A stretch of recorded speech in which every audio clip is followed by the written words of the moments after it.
Elle est désormais à la rue. Pourtant, c'est tout ce que cette mère de famille voulait éviter. Est-ce que vous avez des cœurs, vous faites comme ça avec ces familles? Est-ce que vous êtes capable de sortir une famille avec un enfant dans la pluie? Arrivé d'Algérie avec son mari, ils rêvaient d'un avenir meilleur pour leurs 4 enfants.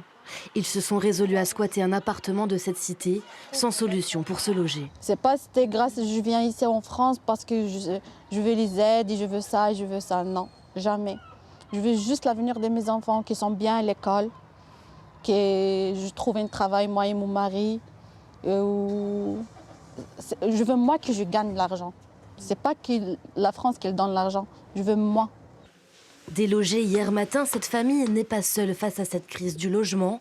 Katia, une bénévole, cherche des solutions, mais se sent vite dépassée. En fait, à la base, vous avez des portes comme ça. Et quand ils les bloquent, ils mettent ce genre de porte. On veut cracher sur ces familles en fait, qui squattent des appartements.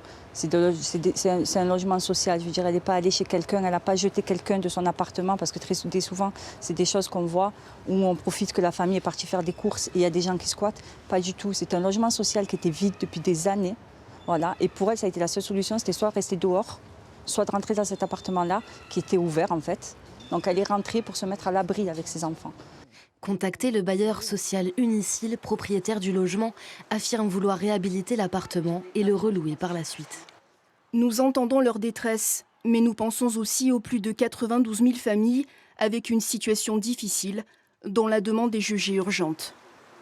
Sans aide publique, le destin de cette famille est désormais incertain, entre les mains de quelques bénévoles.